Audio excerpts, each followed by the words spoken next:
जय श्री राधे राधे राधे साथियों, मैं आज आपको बिमल कुंड के दर्शन कराने के लिए जा रहा हूं और ये कामा में हम बिमल कुंड के दर्शन कराने के लिए आए। आज कितने लोग यहां पर दंडवती परिक्रमा दे रहे हैं। बिमल कुंड बड़ा तीर्थ है और बड़ा दिव्य तीर्थ है। यहाँ बड़े बड़े दूर के लोग परिक्रमा देते हैं, प्रतिदिन आते हैं, रात में बिमल कुंड स्नान करते हैं।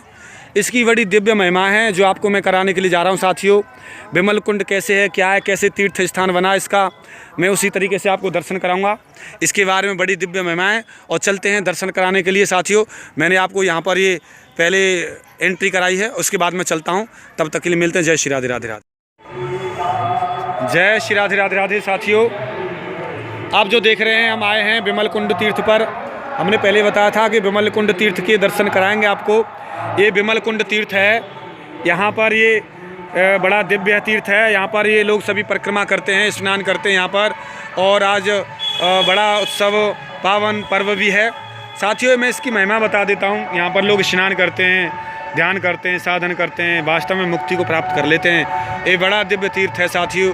और यहाँ पर बड़े लोग भजन साधन कर रहे हैं, मंदिर भी हैं, कथाएँ हो रही हैं चारों तरफ। इसका मैं प्रकटीकरण बता देता हूँ। इसका प्रकट कैसे हुआ था, कैसे कैसे है साथियों। इसका प्रकटीकरण इस प्रकार हुआ था।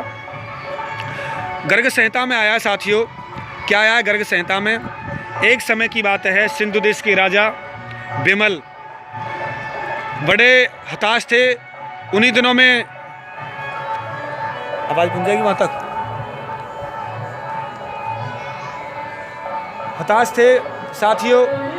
उन्हीं दिनों में उनके पास, कहते ना, जब कोई कृपा करते हैं भगवान, कहते अब वो भाव भरोस हनुमंता, बिन हरि कृपा मिले नहीं संता। कृपा होनी थी तो संत जी पहुँचे, याज्ञवल्क्य ऋषि जी पहुँचे, उनका बड़ा दिव्य स्वागत किया था, दिव्य साधना की थी, सम्मान किया था। याज्ञवल्क्य ऋषि बोले, महाराज आप कैसे व्यथित हैं, आपके अंदर शंका, आप बताइए।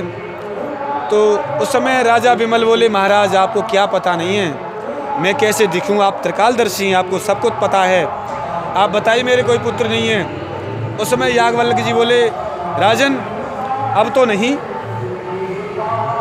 भगवान का प्रकट होगा कुछ समय बाद, और जो अयोध्या की स्त्रियां हैं आपकी कन्या बनेंगी, उनका विवाह आप भगवान श्री कृष्ण जी से कर देना। उनसे विवाह कर दोगे तो आप दिव्य धाम गोलोक चले जाओगे और गोलोक जाकर और आपकी मुक्ति हो जाएगी, भगवान श्री कृष्ण की प्राप्ति हो जाएगी। यही मैं कहने आया हूँ आपसे। आज से 115 वर्ष बाद मथुरा में भगवान श्री कृष्ण का प्राकटीकरण होगा और आप उनका विवाह कर देना। याज्ञवल्क्य ऋषि जी उनसे कहकर चले आए।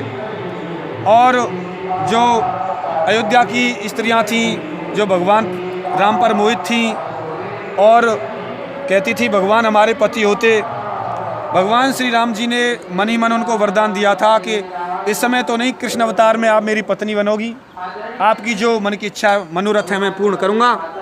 उस दृष्टि से जितनी भी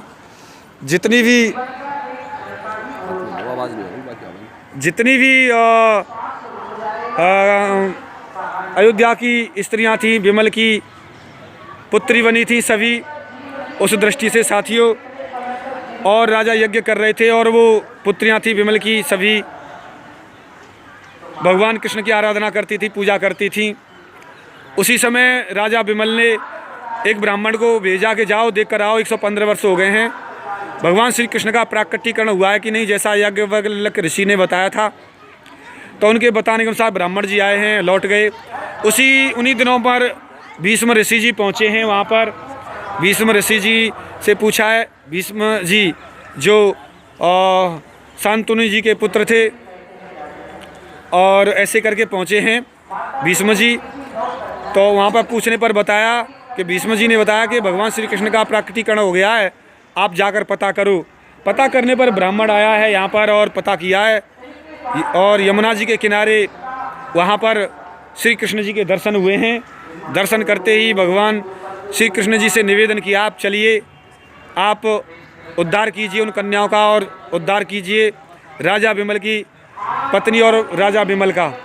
तो भगवान श्री कृष्ण आकाश मार्ग से दोनों ब्राह्मण और श्री कृष्ण जी गए हैं। जाने पर वहाँ पर स्वागत सम्मान हुआ है, आकाश मार्ग से उतरे हैं। भगवान श्री कृष्ण जी ने उतने ही रूप धारण करके विमल की पुत्रियों से विवाह किया है और राजा बिमल ने पूरा राजपाट दहेज में भगवान श्री कृष्ण जी को दे दिया है। उसके बाद में दिव्य रूप धारण करके राजा बिमल और उनकी पत्नी गोलोक चले गए हैं। भगवान श्री कृष्ण उन कन्याओं को लेकर यहाँ आए हैं। कामगिरी पर्वत पर यहाँ पर वास दिया, यहाँ रहे थे, सभी कन्याएं रही थीं। और सर्वप्रथम आकर यहाँ पर जो कन्याएं राजा बिमल की बैठी थीं, कहते हैं तपस्या के बाद में जब भगवान मिलते हैं, आशीर्वाद मिलता है तो वो खुशी अलग होती है साथियों। वो खुशी के आंसू, उन भगवान कृष्ण की प्राप्ति के खुशी के आंसू जो थे साथियों, वहाँ पर जो कन्या इस खुशी में, भगवान की प्राप्ति की खुशी में यहाँ पर बैठकर जो आंसू निकले थे, उन आंसुओं से कुंड तीर्थ प्रकट हुआ। तो उन्हीं के आंसुओं के कारण इस तीर्थ का नाम विमल कुंड तीर्थ पड़ा साथियों।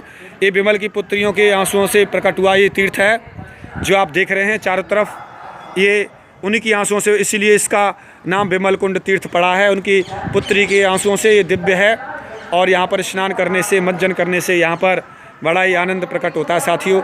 मैंने आपको ये विमल कुंड तीर्थ की महिमा बताई है साथियों। और मिलता हूँ किसी विशेष रहस्य के साथ में, तब तक के लिए साथियों जय जय श्री राधे। और मैं दिखाऊंगा, चलते हैं साथियों और परिक्रमा लगाते हैं, चलते हैं। जय जय श्री राधे, राधे राधे। आइए साथियों, चलिए विमल कुंड के तीर्थ के दर्शन करा दिए। जय श्री राधे। बंद करता हूँ। जय श्री राधे।